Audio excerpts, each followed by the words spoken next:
The day I left home, nobody said goodbye. My father just stood by the window, holding a cup of coffee that had gone cold, pretending to look outside. My stepmother, Elaine, leaned against the counter with that same smirk she used whenever she wanted me to feel small. She said, "You've always thought you were better than the rest of us.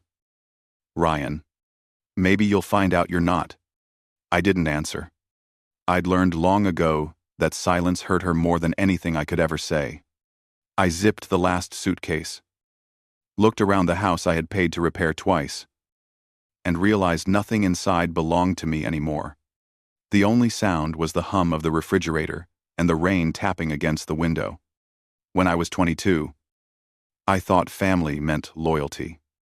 By 38, I knew it meant debt. Every time they needed something fixed, every time a bill showed up, I was the one they called. I paid my father's hospital bills when his insurance ran out, settled Chloe's student loan after she dropped out of college, even sent money when their old car died in the middle of winter. I told myself it was the right thing to do, that family sticks together, but the truth was simpler.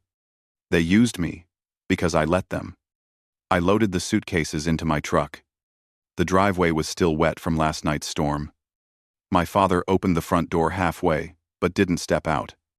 Elaine stood behind him, arms crossed. She didn't say another word. Neither did he.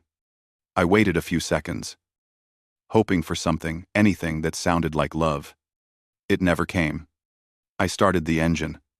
The sound of gravel crunching under the tires felt like punctuation, like the end of a long, unfinished sentence. Halfway down the road, my phone buzzed. A message from Chloe. "Good luck being alone." I looked at it for a second and laughed. Not because it was funny, but because it was so predictable. That was Chloe's way of pretending she still had the upper hand. The rain cleared once I hit the highway. I drove west toward Denver, toward a life that no one in that house believed I could build. The interstate stretched ahead like a promise I wasn't sure I deserved. For the first time in years, I felt something close to peace. As the miles rolled by, I thought about the last argument we'd had. It started over a leaking roof. Elaine had demanded that I pay to fix it again. I told her I'd already paid for it twice. She said, "If you were a real son, you wouldn't keep score." My father didn't say a word, just kept staring at his shoes. That silence told me everything I needed to know. I remember packing that night, quietly, one box at a time.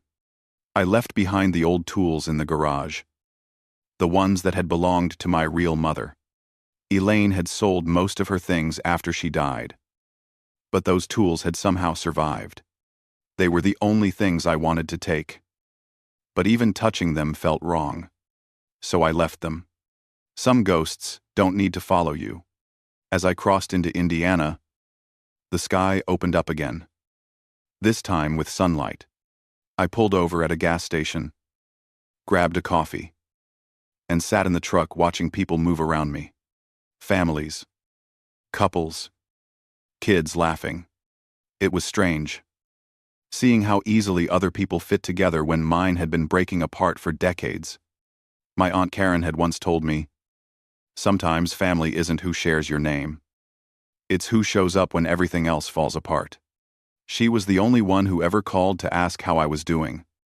Even when I had nothing to give back, I sent her a short email before leaving. Just one line, "I'm heading west." I didn't say where. The drive to Denver took 2 days. I slept in the truck one night at a rest stop outside Kansas City. The air thick and quiet. I kept replaying Elaine's words in my head. "You think you're better than us." It wasn't an accusation. It was a confession. She knew exactly what she'd done, how she'd drained everyone around her, and then blamed them for walking away. When I finally reached Colorado, the air felt different, drier, cleaner. The mountains in the distance looked unreal. like they'd been painted onto the horizon.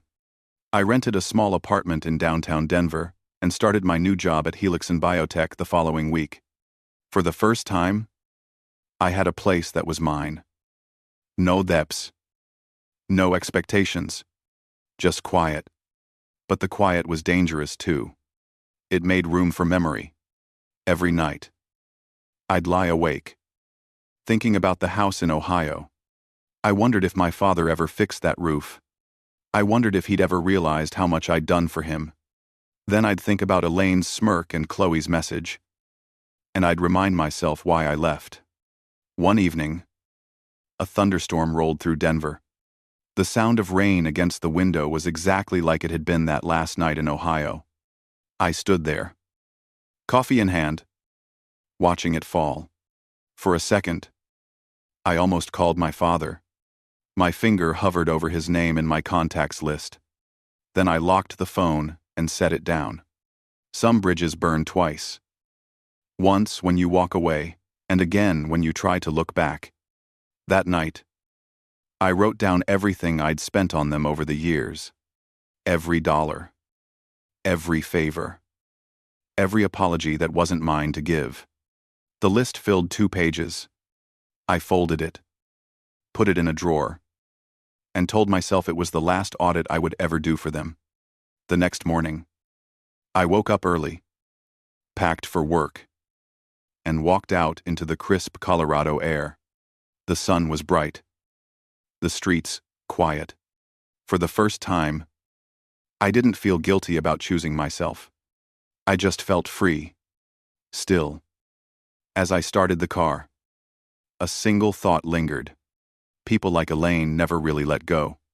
They wait, patient as rust, until they find something to feed on again. I didn't know it yet, but leaving Ohio wasn't the end of the story. It was just the first entry in a new ledger. It took me almost a year to feel settled in Denver. The air was thin, but clean. And for the first time in a long while, my life felt like it had structure again. I woke early, ran along the Cherry Creek Trail, and walked into work at Helix in Biotech before the city traffic started. My office wasn't big, but it had a view of the mountains, and that was enough. Helixin was a strange mix of scientists and number people. They were brilliant at curing diseases but terrible at balancing books. My job was to make sense of the chaos, to follow the trail of money no one else wanted to touch. I liked it.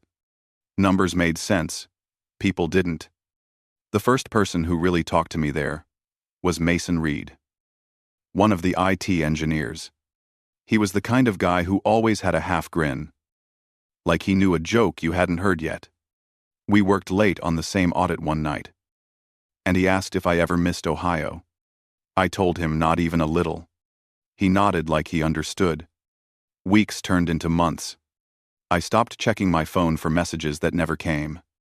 My work kept me busy, and the paycheck kept me moving forward. Then, one afternoon, my manager, Dana Lee, called me into her office. She was direct, calm, the kind of leader who didn't waste words. "Ryan, I need you to take a closer look at the R&D expense reports," she said. "There's something off in there, and I want you to handle it quietly." I spent 3 nights going through the files, one by one, until the pattern became clear. Robert Hale, our senior financial officer, had been moving funds between projects, inflating invoices, and diverting small amounts into private accounts. Not enough to trigger alarms, but enough to matter. When I told Dana, she frowned. "Are you sure he's been here 15 years? I handed her the file. "I'm sure." She told me to sit on it while she decided what to do. I knew what that meant. If I pushed, I'd be the bad guy. If I stayed quiet, I'd be complicit. I'd seen this before, just not at work. That night, Mason and I grabbed a drink after hours. I told him what I'd found. He listened, nodded, then said, "The truth's like electricity. It doesn't care who it shocks. But once you turn the light on, you can't turn it off again." I laughed. But I knew he was right. The next morning, I submitted everything directly to the corporate audit board, bypassing Dana. By the end of the week, Robert was suspended pending investigation. He confronted me in the parking lot one night. His face red, eyes sharp. "You think you're some kind of hero. You'll regret this." I didn't answer. I got in my car and drove home. 2 months later, the company announced that the audit had uncovered a 7-figure discrepancy. Robert resigned quietly, and Dana offered me a promotion. She said she respected how I handled it. That integrity mattered. I accepted. Not because I cared about the title, but because I wanted to see if honesty could actually pay off for once. The bonus that came with it was more money than I'd ever seen. I didn't celebrate. I wired half of it into savings and started looking for land outside Denver. Something quiet, away from people. I found it in Boulder, a small property near the foothills, surrounded by pine and silence. The first time I stood there, the wind was cold, sharp against my face. I could see the snow on the mountains and thought, this could be mine. I spent months working with an architect, making sure every line, every wall, felt intentional. No wasted space, no useless rooms. I wanted a home that didn't hold ghosts. When construction finished, I stood on the deck with a cup of coffee and the deed in my hand. It was strange, seeing my name on something that no one else could touch. Silver Oak Villa. It wasn't just a house. It was a statement that I could build something clean after living so long in other people's mess. That night, Mason came over with a bottle of whiskey. He looked around, whistled low, and said, "Damn, Ryan, you did all right." We sat outside as the sun dropped behind the mountains.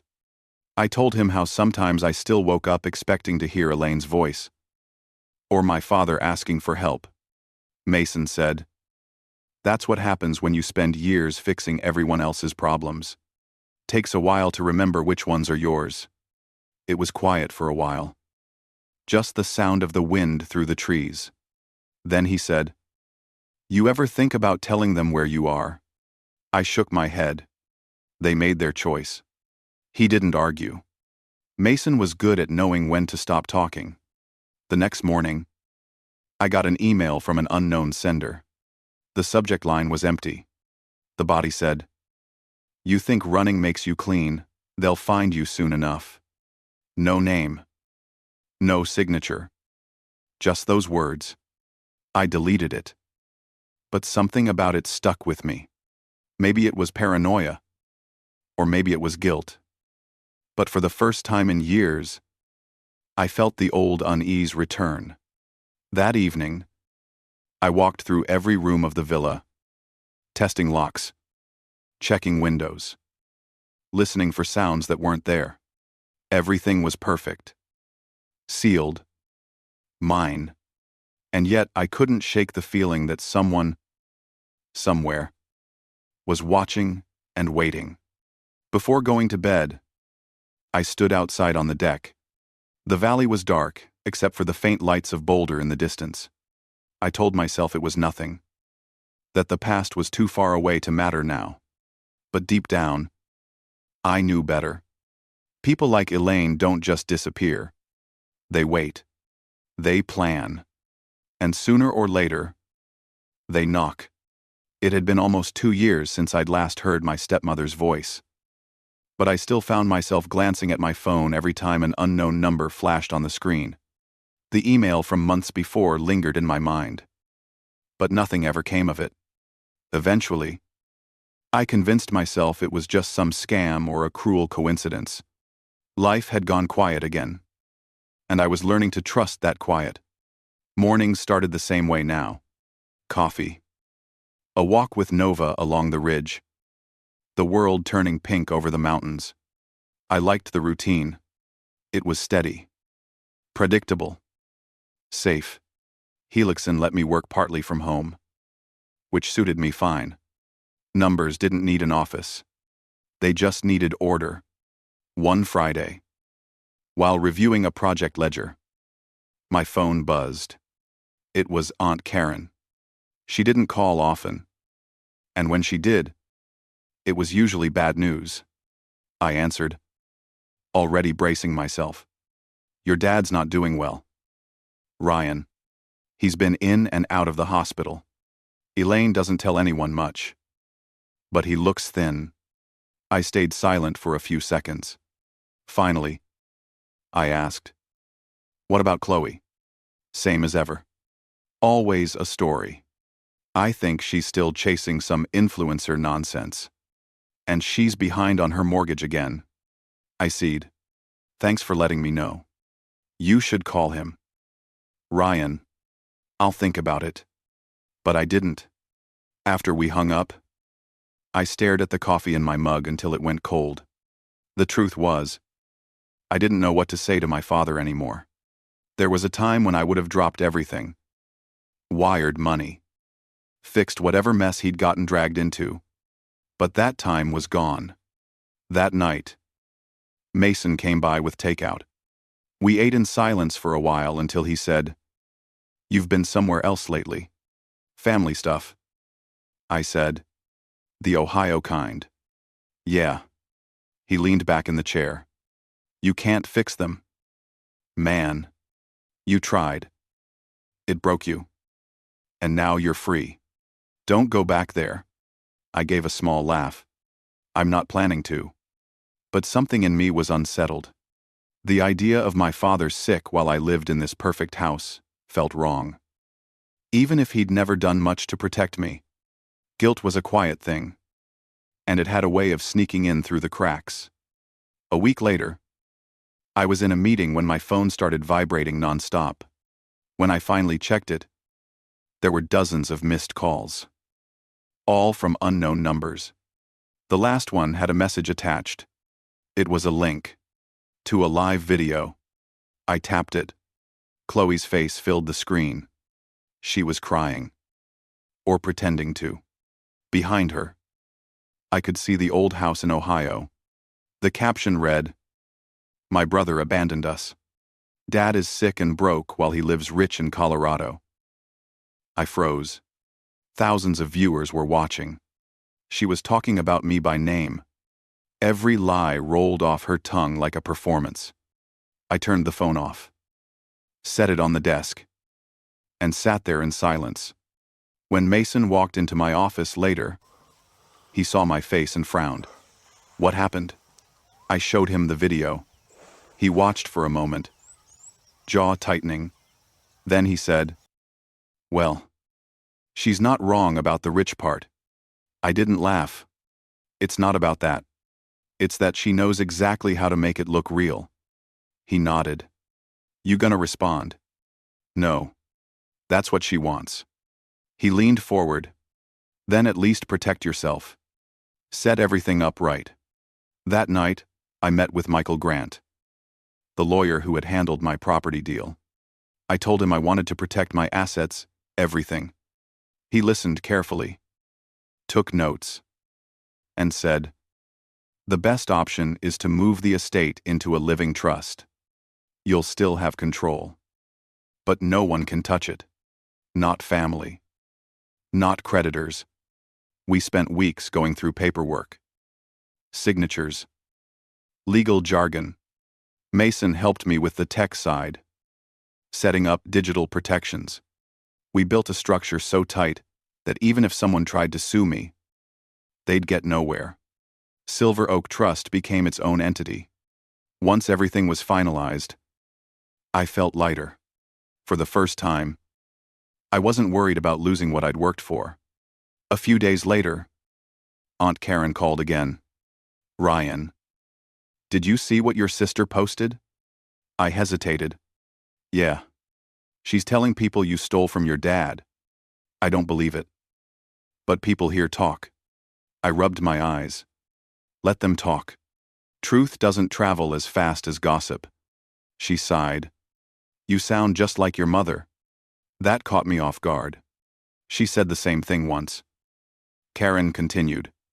When people talked about her, she said the truth would outlive them. And it did. I didn't know what to say.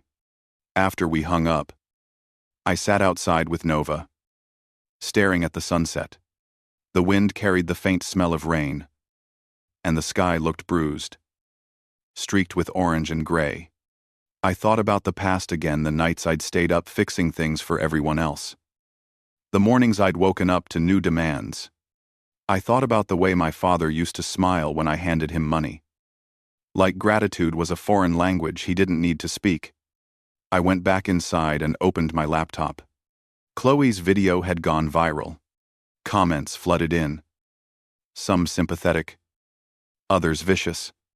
I scrolled through them for a while before closing the page. It wasn't anger I felt. Exactly. More like exhaustion. Later that week, I stopped by Michael's office again. He handed me a stack of finalized documents. Everything is official now, he said. Silver Oak Trust owns the property and your holdings. You're protected. I thanked him and left. Outside, the mountains loomed against the evening sky, dark and solid. I remember thinking that no one could take that view away from me. That night, as I sat by the fire with Nova asleep at my feet, I opened my email. Among the usual work messages was a new one.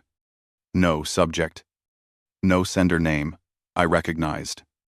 Just one line. They're coming to see you. I stared at it for a long time. The message had no timestamp. No traceable metadata. Mason checked later. Said it came from a disposable account. Probably untraceable. I told myself it was nothing. Just noise. But the next morning, when I stepped outside, there was a feeling in the air I couldn't explain. The wind had shifted. Colder than usual. Sharp in my lungs. It was probably nothing. Still, I couldn't help looking down the long gravel drive. Half expecting to see a car I recognized pulling up the hill. By late spring, the air in Boulder had started to warm, and the road up to my house was lined with pale green leaves. That morning felt no different from any other until I saw the dust rising in the distance. A car was crawling up the gravel drive. Slow, but steady. I stood by the window, coffee in hand, watching it make the climb. My first thought was that it was a delivery or a lost tourist. Then I saw the license plate from Ohio. The car stopped in front of the house. The driver's door opened first. Then the back. Elaine stepped out wearing sunglasses big enough to hide behind. My father followed, moving slower than I remembered. His shoulders hunched and thin.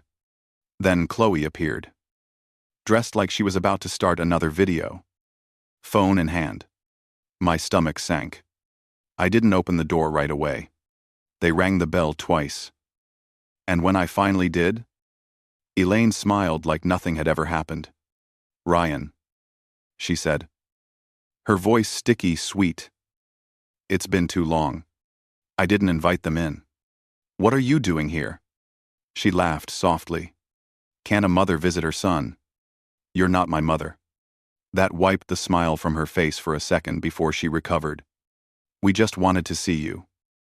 Ryan. To make peace. Behind her, Chloe lifted her phone slightly, pretending to check something but clearly filming. My father stared at the ground.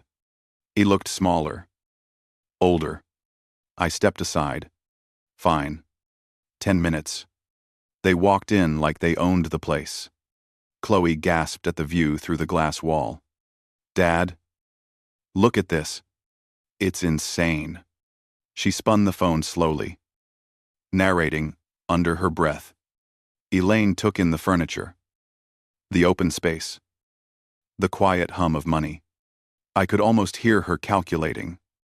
You've done well for yourself, she said. I nodded but didn't answer. My father sat down at the kitchen table without asking. He looked tired. Gray. How's work? Ryan, he asked softly. Busy. I said. You should have called. Elaine cut in. We did. But you never pick up. We were worried. I wanted to laugh. She'd never worried about me in her life. After a long pause, she said, Your father's had a rough few months. He lost the pension dispute. And the medical bills are piling up. I thought maybe you could help. Just a little. I leaned against the counter. How much is a little? She hesitated. Around 40,000. Maybe less. It's family. Ryan. You know how it is. I said nothing. She smiled, mistaking silence for hesitation. We'll pay you back. Of course. Chloe giggled quietly behind her phone. I turned my eyes on her. Are you recording this? What, no. Put it away. She hesitated but pocketed it. My father looked up then. Eyes soft but pleading. She's telling the truth. Son. Things got bad. I wanted to feel sympathy. But all I saw was the same pattern. Every time I pulled them out of trouble, they found a new way to fall back in. Elaine stood, her tone sharpening. We came all this way. Ryan. At least have the decency to listen. I walked to the living room and gestured toward the chairs. Fine. You can sit. I'll listen. They followed, pretending civility. As they settled, Elaine's eyes caught the small plaque on the sideboard that read, Silver Oak Trust. Silver Oak Trust. She said slowly. What's that? A structure that protects my property. I said. From what? From people who think it's theirs. She laughed. But it didn't sound natural. That's dramatic. I shrugged. Maybe. Chloe shifted uncomfortably. Dad. Can we just talk about what we came for? My father nodded weakly. Ryan. Your stepmother's been trying to keep us afloat. I can't work much anymore. We just need time. I wanted to believe him. But something in his tone was off. Like he'd rehearsed the line. Elaine reached across the table, placing her hand on my arm. Ryan. We're family. This house is too big for one person anyway. You could lend a little. Just for now. I pulled my arm away. This house isn't mine to lend. What's that supposed to mean? She asked. Her voice rising. It means I don't owe you anything. She went still. The way she used to before lashing out. For a moment. The mask slipped. I saw the anger behind her calm expression. The disbelief that her control over me was gone. Chloe broke the silence first. We're not here to fight. She said quickly. Maybe we should go. Elaine glared at her. Then turned to me. We're staying in town for a few days. Think about it. She stood, adjusting her coat, and smiled one last time. I hope you remember who helped you when you had nothing. I didn't bother replying. I walked them to the door. My father hesitated before leaving. He looked at me and whispered, I didn't know she'd call you. I just came because she asked. I nodded. Take care of yourself. Dad. After the car disappeared down the road, I stood in the doorway for a long time. The house felt quieter than usual, like it was holding its breath. I went upstairs and checked the security cameras. In one of the recordings, I caught Chloe lifting her phone again, slowly turning toward the walls and windows as if documenting every inch. I called Mason. They were here. I said. He didn't sound surprised. What did they want? Money. Same story. You think they'll stop? No. Then tighten everything. Passwords. Locks. The works. Already done. That night, I replayed the footage again. Elaine's expression when she saw the name of the trust stayed in my head. There was something calculating there, like she'd discovered a puzzle she couldn't resist solving. I poured myself a drink and sat by the window. The mountains' black silhouettes against the fading light. Nova lay at my feet, head resting on her paws. I told her quietly. They didn't come to visit. They came with a bill. Outside, the wind shifted. It carried the scent of rain and something colder. I knew this wasn't over. It never was with them. The wind outside didn't stop that night. It moved around the house like a restless animal, pushing against the windows and slipping through the cracks. I sat awake in the dark, half expecting headlights to cut across the gravel again. But nothing came. The next morning, I found an envelope at the front gate. No postage. No return address. Just my name in slanted handwriting I recognized. Inside was a single line written in blue ink. We deserve more than this. It wasn't signed. But it didn't need to be. By noon I called Mason. I told him I wanted every camera on the property rechecked. Every file backed up. He didn't ask why. He came that afternoon with a toolbox and a quiet expression. We worked in silence for hours, tightening bolts, adjusting sensors, checking feeds. When he left, the villa felt heavier somehow. I tried to distract myself with work, but the numbers on my screen blurred together. Eventually, I gave up and cooked dinner, though I barely touched it. The next day, Elaine called. Her voice was calm. Too calm. Ryan, can we talk like adults? I don't think we've ever done that, I said. She ignored the jab. We're having breakfast tomorrow before heading back to Ohio. It would mean a lot to your father if you came. After a long pause, I said, fine. 1 hour. The restaurant she picked was in town. Quiet. The kind of place with silverware that felt too heavy for what it was. When I walked in, they were already seated. Elaine smiled like a hostess greeting a guest of honor. Ryan, I ordered your favorite, black coffee. No sugar. I sat. My father looked tired, pale under the lights. Chloe was scrolling on her phone, her face blank. Elaine folded her hands.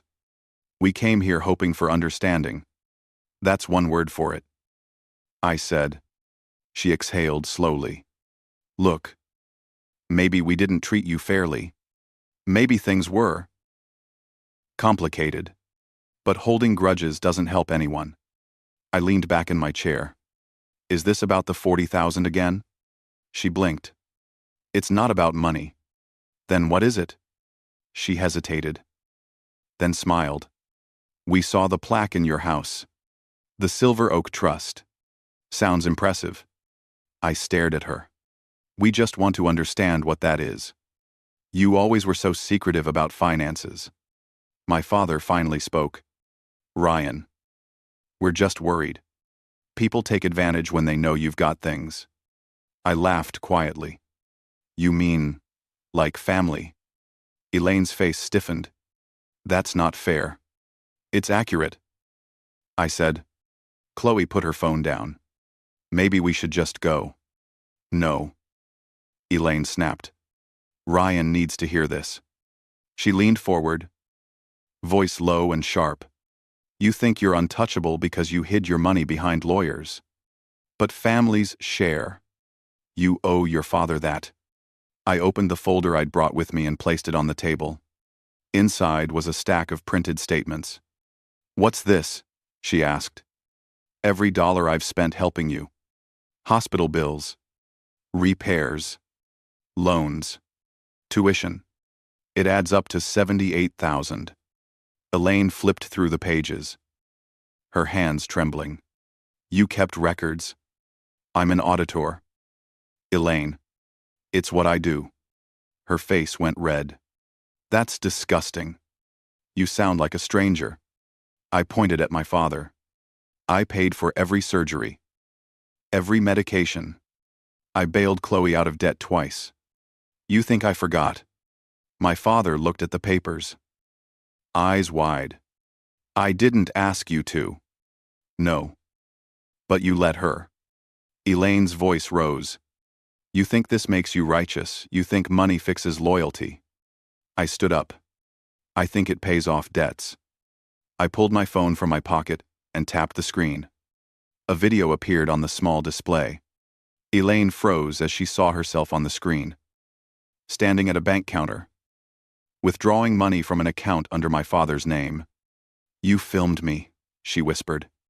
It's a bank security feed. Not mine. I said.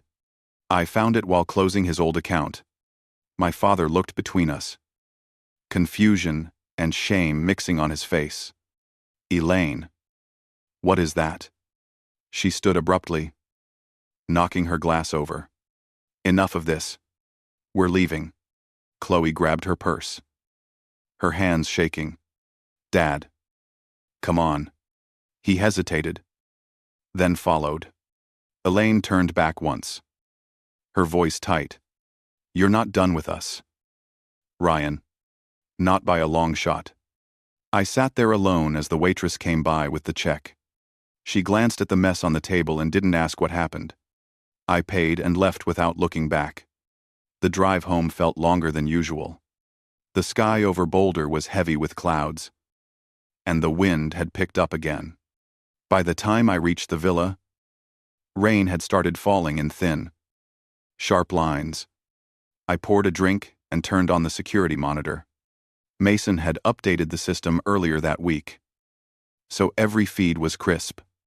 I watched the live views for a while. The empty road. The dark woods. The motionless gate. Then I replayed the footage from the previous day. That's when I saw it. Chloe. Standing in the corner of my office when I'd gone upstairs to get water. She was near my desk. Her hand hovering over the external hard drive I kept for backups. She glanced toward the stairs, then slipped it into her bag before the feed cut. I sat still for a long time. The drink untouched. Then I opened my laptop. Typed a quick message to Mason, checked the backup logs. She took something. A few minutes later, his reply came through. Already on it. Don't do anything yet. Outside. The storm deepened. Rain pelting the glass. I turned off the lights and stared into the reflection of my own face on the window. They hadn't come for forgiveness. They'd come for leverage. The rain stopped sometime after midnight. But the house didn't feel quiet again until much later. I sat in the living room. The soft hum of the security monitors the only sound left. Mason had sent me confirmation that the hard drive Chloe took was useless. Just an empty backup with encrypted decoy files. Still, the fact that she'd even tried made my chest tighten. By morning, I felt like I hadn't slept at all. The sky was gray, low over the mountains. I made coffee, stood by the window, and tried to figure out what to do next. Part of me wanted to call Elaine and end this once and for all. But I knew better. She'd twist it. Record it. Make it look like harassment. The smart move was to stay quiet and let her make the next mistake.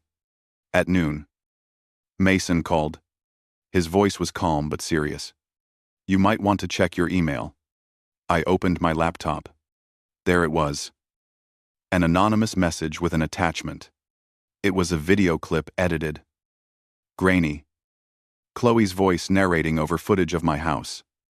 Claiming I'd built my wealth by stealing from our father's pension. Her words were full of fake sorrow. The kind that sold fast online. Mason said, "She's trying to spin it. It's getting traction. You want me to take it down?" No. I said, "Let her die deeper."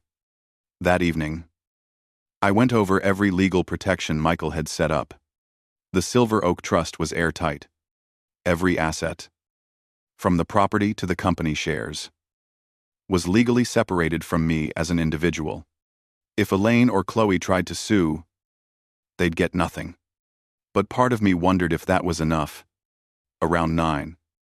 Nova started barking. The security app pinged on my phone. Motion detected by the back entrance. My pulse kicked. I checked the live feed and saw movement. Someone crouched near the patio door. I moved quietly. Turned on the outside lights. The figure froze. Then I saw her. Chloe. She looked thinner. Desperate. Her clothes soaked from the rain that had started again. She was trying to force the door open with something metallic. I opened it before she could finish. She jumped back. Eyes wide. "Ryan."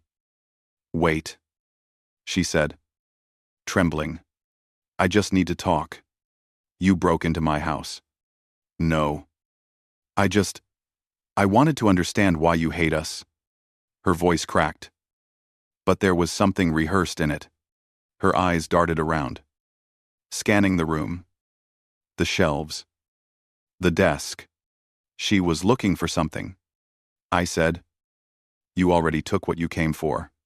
She blinked. Confused. "What?" "The hard drive. It's blank. Mason saw you take it." Her mouth opened, then closed. "I didn't mean..."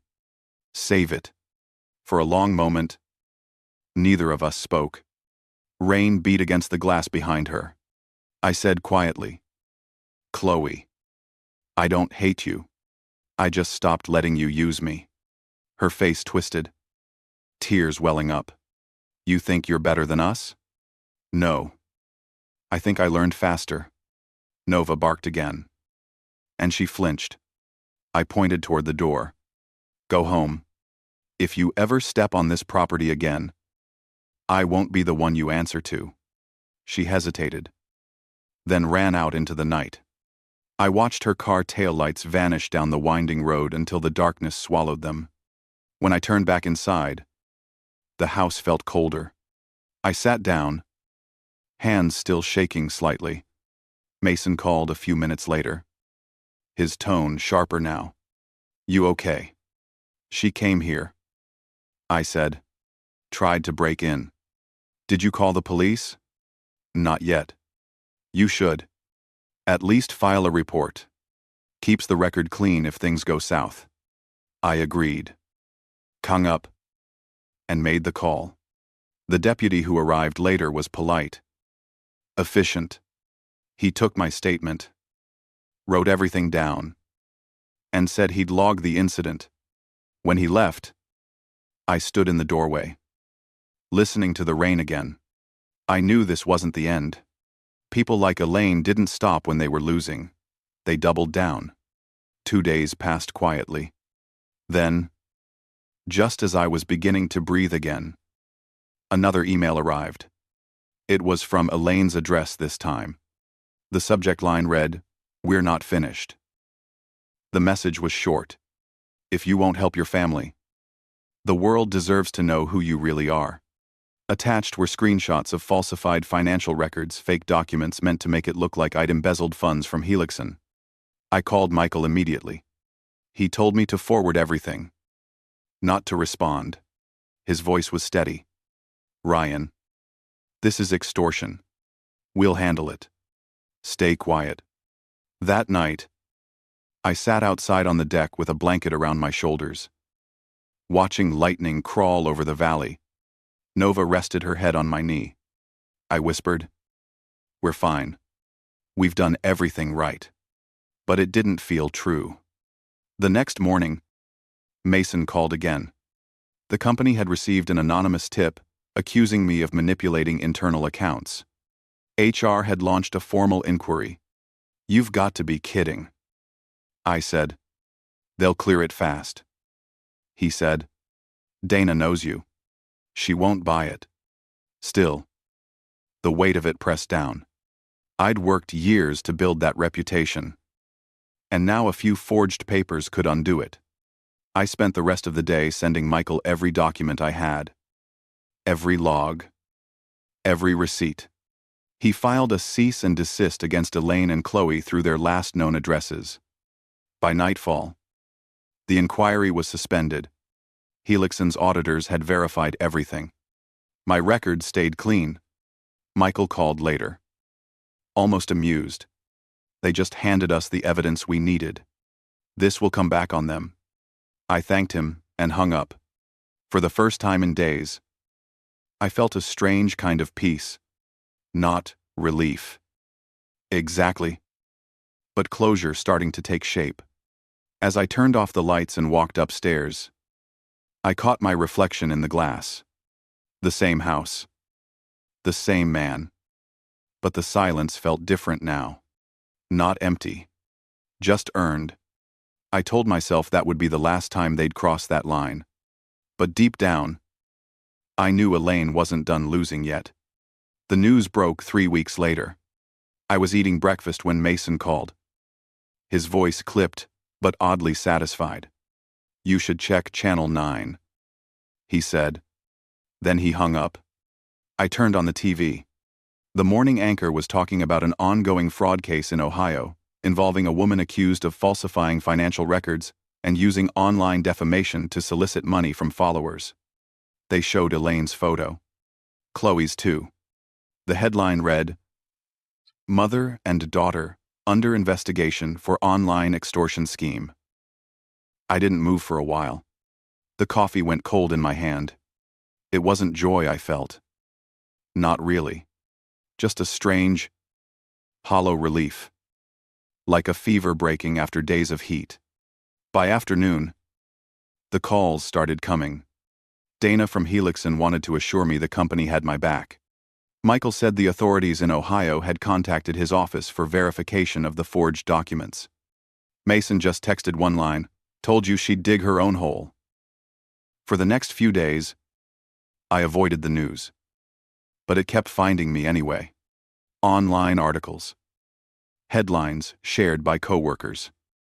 Even strangers on forums speculating about the family that turned on each other.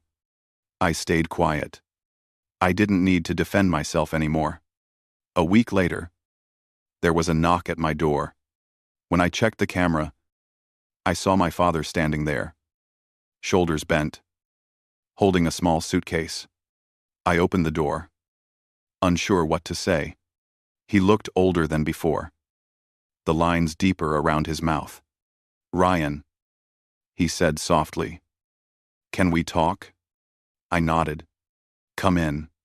He sat at the kitchen table, glancing around as if afraid to touch anything. Nova lay beside his feet, tail still. "I didn't know it had gotten this bad," he said. "I thought Elaine was just angry. Not cruel." I poured him a glass of water. "You didn't know because you didn't want to." He flinched, then nodded. "You're right. I didn't want to see it." For a while we just sat there. Then he said, "She's blaming you for everything. Said you set her up." I took a deep breath. I didn't have to. She did it to herself. He rubbed his face with both hands. "I'm sorry, son, for all of it. For letting her control everything. For not protecting you." I wanted to be angry, but the words didn't come. He looked small, worn down. I said quietly, "It's over now." He shook his head. "Not yet. She's going to fight this. She always fights." "Maybe," I said, "but this time, she's out of moves." He stayed the night in the guest room. I could hear him pacing for hours. In the morning, he asked if he could see the property. I took him out to the deck. The valley spread wide below us. Sunlight washing over the trees. "You built something good here," he said. "You did what I couldn't. It's just a house." I said, "No. It's more than that. It's what happens when you stop letting people take everything from you." He smiled. Faint, but real. I hadn't seen that look on his face since I was a kid. Before he left, I handed him an envelope. Inside was a small check from the Future Path Fund, made out to a new account in Jake's name. "Chloe's son. It's not for them," I said. "It's for him." No one else can touch it. He looked at me with tears in his eyes. Thank you. I walked him to his car. He started the engine, rolled down the window, and said, "You're a better man than I ever was." After he drove away, I stood in the driveway for a long time, listening to the wind through the pines. For the first time in years, it didn't sound like warning. It sounded like peace. That night, as the sun dropped behind the ridge, a car slowed near the gate. I checked the camera feed. It was Elaine. She sat there for a minute, engine idling, face pale behind the windshield. Then she stepped out, wrapped in a heavy coat, and walked up to the gate. I turned on the intercom. "You shouldn't be here," I said. She looked up at the camera. "You think you won," she hissed. "You think people will believe your version forever." I stayed silent. "You ruined us," she said. "No. Elaine, you did." She stared into the lens for a moment, then turned and walked back to her car. Snow had begun to fall. Light at first, then thicker. By the time her tail lights disappeared, the road was covered in white. Inside, the fire crackled softly. Nova slept by the hearth, her breathing steady. I sat down with a glass of water and watched the snow drift across the valley. For the first time, I didn't feel haunted by their presence. I didn't feel the need to explain myself or to justify the quiet life I'd built. The storm had come and gone, and I was still standing. Sometimes survival isn't loud. It's just the steady sound of silence after years of noise. Spring came late that year, slow and soft, melting the last snow off the ridge, one patch at a time. The mornings in Boulder were quiet again. Just the sound of wind moving through the pine trees and the steady rhythm of life that didn't ask for anything from me. For months, I hadn't heard a word from Elaine or Chloe. The investigation in Ohio was still ongoing, but I stopped checking for updates. Whatever justice looked like, it was finally out of my hands. Helixson let me transition to consulting work from home. My days were simple. I'd start early, finish by noon, and spend the afternoons walking with Nova or working on the Future Path Fund. The foundation had grown faster than I expected. Students I'd never met sent letters, handwritten and full of gratitude. Some were from kids who'd been through things worse than I could imagine. Every letter reminded me that good things could still come from broken places. One morning, a small envelope arrived from Ohio.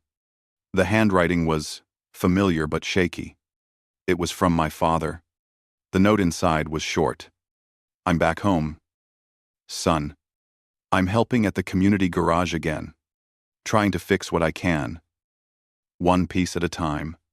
Thank you for teaching me what standing still really costs." I read it twice before setting it on the desk. That night, I walked out onto the deck with a beer in hand. The sky clear and deep above the mountains. I thought about all the years I'd spent trying to earn something that was never mine to begin with. Love, approval, peace. It turned out those things weren't bought or begged for.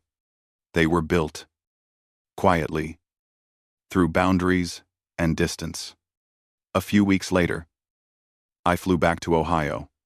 It had been almost 6 years since I'd left.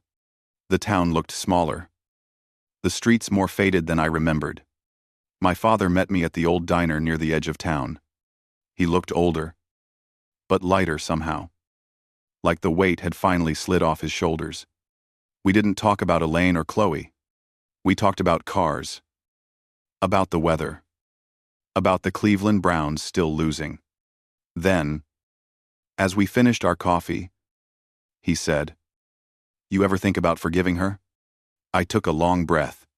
"I think forgiveness is just not letting her take up space anymore." He nodded, eyes glistening. "That's fair." We walked out to the parking lot. The air smelled of rain and motor oil, Before we said goodbye, he put a hand on my shoulder. I'm proud of you. Ryan. I should have said that a long time ago. I watched him drive away, the taillights fading into the gray distance. For a moment, I thought about stopping by the old house, but I didn't. Some ghosts are better left where they are. When I got back to Boulder, I found a postcard waiting in my mailbox. It was from Jake, Chloe's son. He couldn't have been more than 12 now. The front showed a drawing of mountains and a little brown dog. The back said, "Thank you for helping me go to camp. Mom says you're far away, but I hope you're happy there." I pinned the card to the board in my office. That night, as I sat by the fireplace, Nova asleep beside me, I realized that maybe this was what peace actually looked like. Not perfection, not revenge, just stillness. A few months later, I was invited to speak at a local business seminar about ethics and leadership. I almost turned it down. Talking about integrity after what I'd been through felt ironic. But then I thought about what Dana once told me. That silence only helps the wrong people keep talking. So I went. When it was over, a young man approached me. He said he'd seen the online stories years ago and had believed the worst. Then he smiled awkwardly and said, "Guess I was wrong." I smiled back. "Most people are," I said. That evening, I drove back home with the windows down, the warm air moving through the car. The road curved along the ridge, and as I came around the last bend, the villa appeared, glowing against the fading light. I parked, stepped out, and stood for a long time, just watching the sky turn from gold to blue. Inside, everything was exactly as I'd left it. The security lights blinked quietly, the smell of cedar lingering in the air. I poured a drink and sat by the window. The world outside, slowing to its usual rhythm. For years, I thought revenge meant winning, proving something, forcing the people who hurt me to feel what I felt. But now I understood it was simpler. The real revenge was peace. It was waking up in a place no one could take from me and knowing I didn't need their approval to keep breathing. As the night settled in, I walked to the deck and looked out over the valley. The city lights shimmered below like scattered embers. Somewhere far away, I knew Elaine was still trying to control a story she no longer owned. And maybe she always would. But that wasn't my burden anymore. I stayed there for a while, the cool air brushing against my face, Nova leaning against my leg. Everything that had once felt heavy now felt like air. If you've made it to the end of this story, maybe you've had your own version of an Elaine or a Chloe. Someone who took too much, who made you doubt your worth, who thought your silence meant weakness. Let me tell you something. Peace isn't weakness. It's the loudest kind of strength. So take it, keep it, build something no one can touch. And if you're still carrying their noise in your head, let it fade. Because the quiet that comes after you walk away is where you finally start living. Stay a while. There are more stories like this. And maybe one of them will remind you of your own.